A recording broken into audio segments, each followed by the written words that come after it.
उपधि का, उसी उपधि के विषय में खुलासा करते हुए कहते हैं अत्रैव तात्पर्यवृत्ति टीकायामपि पूर्वोक्त तथ्यम विशदीकृतम।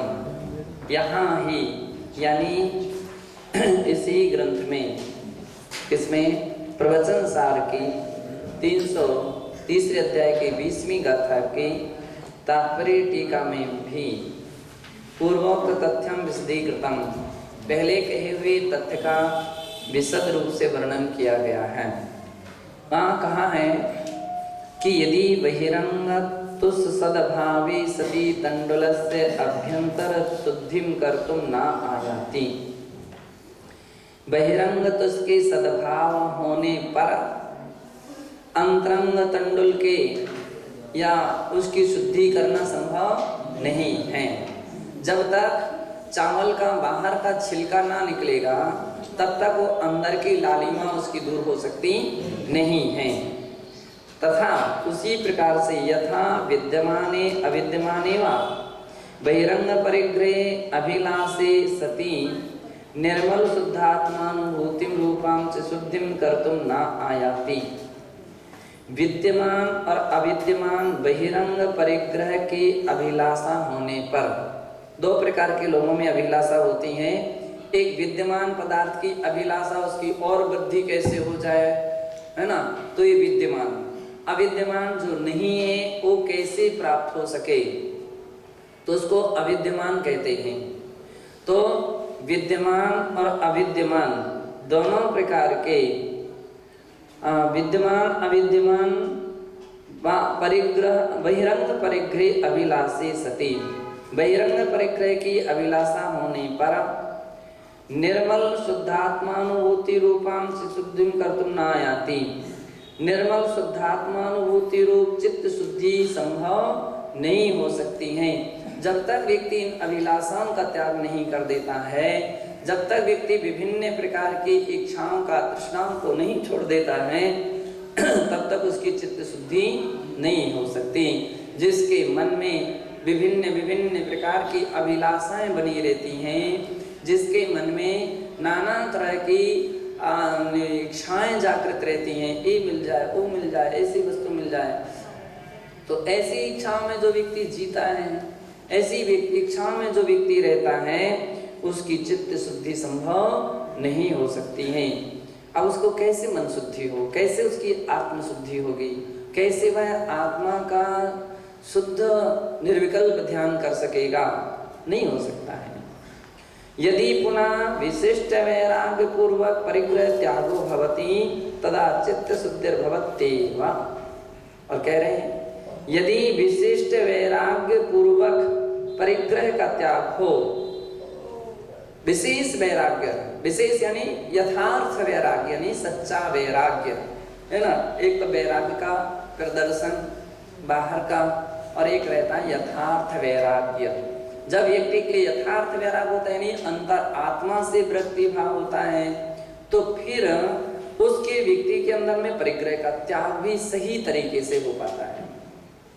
जिसका वास्तविकता में यथार्थ वैराग्य नहीं हुआ यानी सच्चा वैराग्य नहीं हुआ, तो उसको बाह्य वस्तु के त्याग करने के उपरांत भी मोह भाव बना रहता है, आसक्ति भाव बने रहते हैं।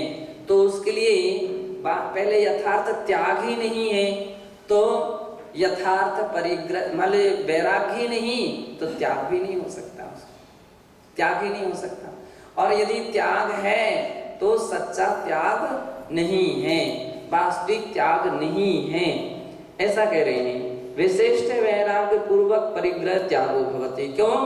विशेष प्रकार के वैराग्य पूर्वक ही परिग्रह का त्याग होता है। तो जब वैराग्य हो गया है तो सच्चा वैराग्य हुआ है, वास्तविक वैराग्य हुआ तो त्याग संभव है। और जो त्याग होता है, फिर जिस वस्तु का व्यक्ति त्याग कर देता है उस ओर मुख मोड़ करके भी नहीं देखता है, फिर उस ओर ध्यान नहीं रखता है उसका, उस ओर अब उसकी कोई अभिलाषाएं नहीं रहती हैं, उसके अंदर में कोई उसकी भावनाएं नहीं रहती हैं, उसकी पुष्टि परक कोई ऐसे अवसर नहीं देता है, वो विरक्त यानी विरक्त है, ऐसी स्थितियां रहती हैं। तो कह रहे हैं तदा चित्त शुद्धिर्भवत्येव। जिसकी यथार्थ वैराग्य पूर्वक त्याग हुआ है उसके तो मन शुद्धि सहज ही है, उसकी सहज ही चित्त शुद्धि हुई है। क्यों? चित्त शुद्धि बिना इसके हो ही नहीं सकती। ते किया है तो नियम से चित्त शुद्धि होती है। ख्याति पूजा लाभ निमित्त त्यागे तो ना भवती। लेकिन जो व्यक्ति केवल ख्याति पूजा लाभ के निमित्त त्याग करता है, किसके लिए त्याग कर रहा है? हमारी प्रसिद्धि हो जाए, नाम बड़ा अच्छा हो जाए, सभी जगह सम्मान मिले, आदर मिले, लाभ तो ख्याति पूजा लाभ, लौकिक संपदा प्राप्त हो जाए, और भी कोई प्रकार की सामग्रियां प्राप्त हो जाएं, दान दक्षिणा मिल जाए। तो इन सब बातों के लिए यदि कोई व्यक्ति त्याग करता है तो आचार्य कहते हैं पूजा लाभ निमित्त त्यागे तो ना भवती, तो नहीं होता है। क्या नहीं होता है? चित्त शुद्धि नहीं होती। क्या नहीं होती है? चित्त शुद्धि। चित्त यानी मन शुद्धि, आत्म शुद्धि उस व्यक्ति के अंदर में नहीं हो सकती जिसके लिए वैराग्य नहीं हुआ है, जिसके लिए किसी भी प्रकार का अभी मोह ममता जो पदार्थों के प्रति थी वो नहीं छूटी है, तो ये नहीं हो सकता। अब दोनों बातें अपन को बिल्कुल सामंजस्य बनाना है। एक वो व्यक्ति होते हैं जो कहते हैं पहले मोह ममता हमारी छूटे तब तो त्याग करूं, हमारी मोह ममता छूटती नहीं है तो कैसे त्याग करें? एक वो व्यक्ति, और दूसरे वो हैं आचार्य महाराज, जब तक तुम बाह्य वस्तु को छोड़ोगे नहीं तो मोह ममता नहीं छूटेगी। पहले जो तुम पकड़ करके बना रखे हो उसको भी तो छोड़ो। तो निर्ग्रंथ जैनाचार्य महाराज ये कहना चाहते हैं कि जैसे बाह्य छिलका के दूर किए अंतरंग का छिलका दूर नहीं हो सकता, उसी प्रकार से बाह्य त्याग के बिना अंतरंग की वस्तुओं में बना हुआ जो मोह राग आदि है वो दूर हो सकता नहीं। तो पहले आप बाहर का तो छोड़ो, एक तरफ से तो पहले छोड़ना शुरू करो।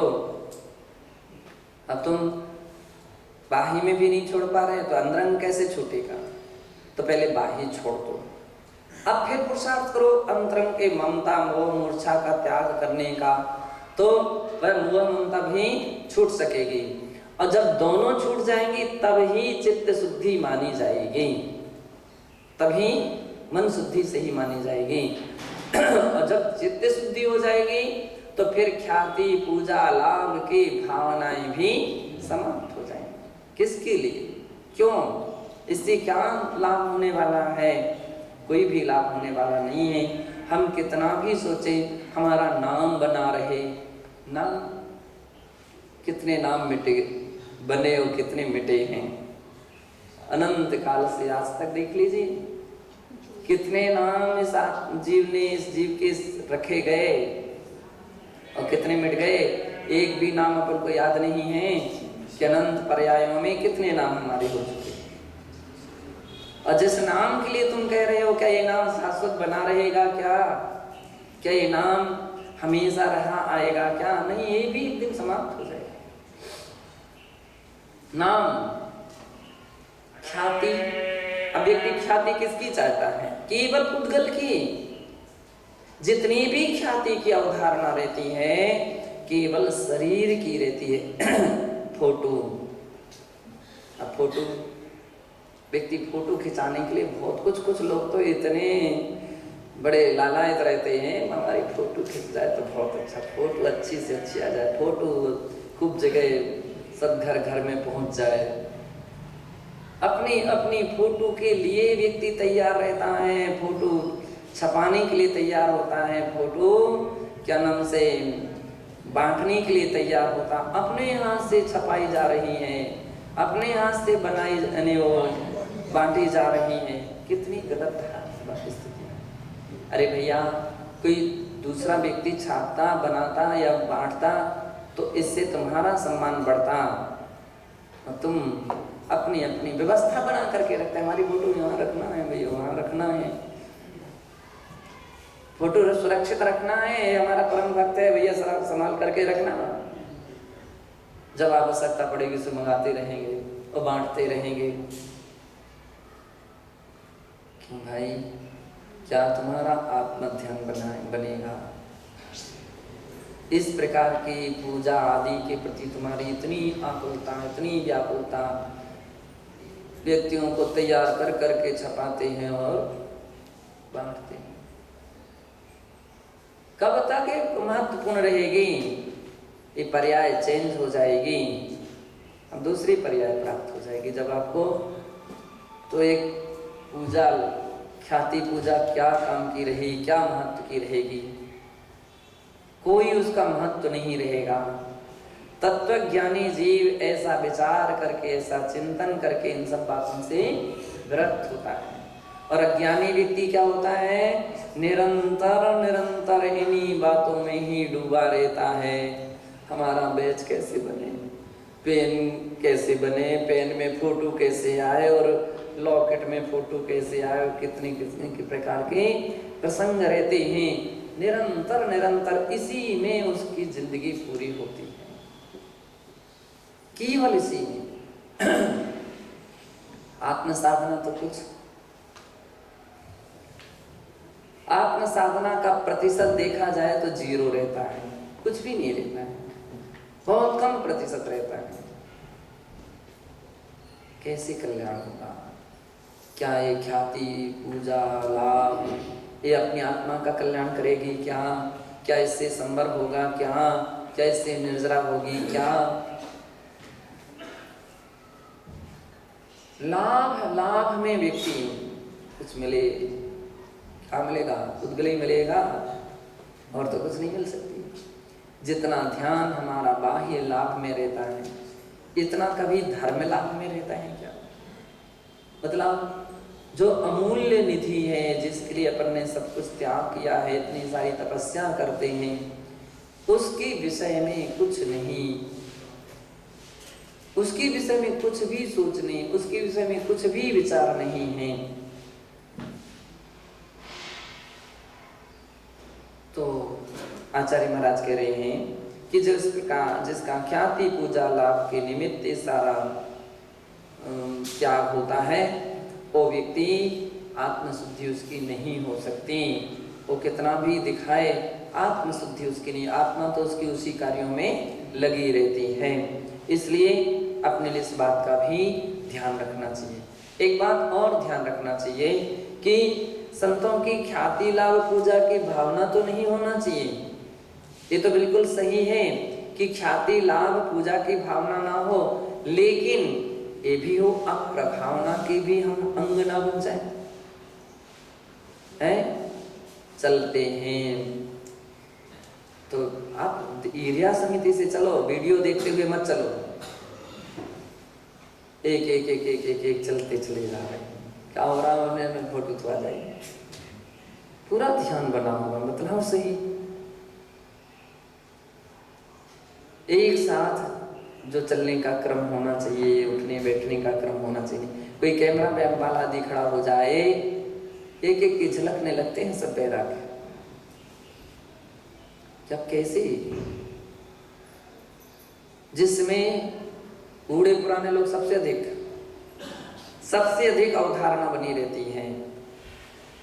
अरे भाई, जितना तुम्हारी प्रसिद्धि फोटो खींचने में नहीं होगी, उतनी प्रसिद्धि वैराग्य में अधिक होगी।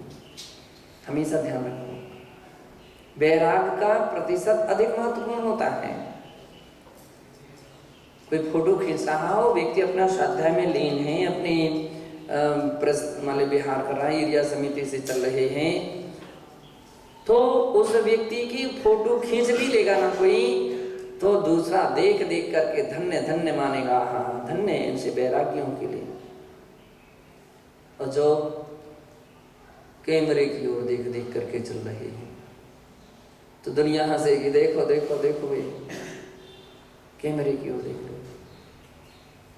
कितनी स्थिति लोगों के अंदर में है, शरीर छूटने वाला है, जर्जर हो गया, लेकिन अभी आशा तृष्णा ना मरी, मर मर गए शरीर।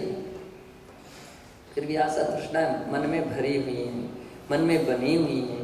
भैया अब तो इस प्रकार के चिंतन जगाओ, अब तो ऐसे कुछ विचार बनाओ कि अपने अंदर में एक ऐसा कुछ नई उपलब्धि हो, आत्मोपलब्धि हो कि जिसमें आपके अंदर का आनंद, जिंदगी निकल गई, बहुत कुछ कर लिया है आपने अपने जीवन में, बहुत कुछ कर लिया है, अब तो सारी जिंदगी के अनुभव शेष रह गए हैं। अब तो जागने का प्रयास करो। इतनी उम्र होकर के भी, इतनी समय निकलने के उपरांत भी अभी भी यदि ऐसी इच्छाएं बनी रही, तो कब तुम्हारा आत्म शुद्धि होगी, चित्त शुद्धि कब होगी तुम्हारी, और कब तुम्हारा आत्मा का कल्याण होगा। इसलिए ऐसी गाथाएं तो बिल्कुल अंतरात्मा पे बहुत बड़ी चोट जैसी उत्पन्न करती हैं कि जब इस प्रकार की अवस्थाएं व्यक्ति के अंदर में बनती हैं तब बहुत सारा असर डालती हैं। छोड़ो इन सब बातों को, भूल चलो अब इन सब बातों के लिए। क्या हमको फोटो खिंचाना है या हमको कोई वीडियो निकालना है? हाँ, भावना रहे तो केवल इस बात की रहे कि धर्म का प्रभावना बनी रहे। किसकी प्रभावना बनी रहे? धर्म की। अपन कभी ऐसे प्रसंग आते हैं तो हम बोलते हैं सावधानता से बैठिए। क्यों? वास्तविकता में फोटो के प्रति उतना प्रयोजन नहीं है, लेकिन वो फोटो के आधार से कहीं गलत अर्थ ना पहुंचे, लोगों पर गलत संदेश ना पहुंचे, ये चिंता होना चाहिए। क्योंकि तुमसे बहुत बड़े बड़े विद्वान हैं, बहुत बड़े बड़े लोग संसार में समझदार हैं, हर राष्ट्र के व्यक्ति बहुत कुछ समझते हैं, और जब व्यक्ति फोटो देख देख करके निकलता है तो व्यक्ति और धर्म की हंसी कराने वाला हो गया। क्या करा रहा है? धर्म की हंसी करा रहा है। अलग अलग से और धीमी गति से। अरे क्या धीमी गति से चल, अपने हिसाब से निकलना ना, अपने हिसाब से निकलना चाहिए, अपने हिसाब से चलना चाहिए, अपने हिसाब से अपना कार्य करना चाहिए। और जिनको ज्यादा है तो सबसे पीछे चले, तो उतना वो कट कर सकता है, वैसे वो कट करते हैं। तो आचार्य महाराज कहते इन सबको छोड़ करके आत्मविशुद्धि बनाना चाहिए। त्याग धर्म पालना है विशेष भावना अपि, एक विशेष भावना अपि भावनीय भवंती। त्याग धर्म के पालन करने के लिए विशेष भावना भी भाना चाहिए, ऐसा यहाँ पर आगे कहेंगे कि किस किस प्रकार की भावना भाना चाहिए, उस विषय को आगे।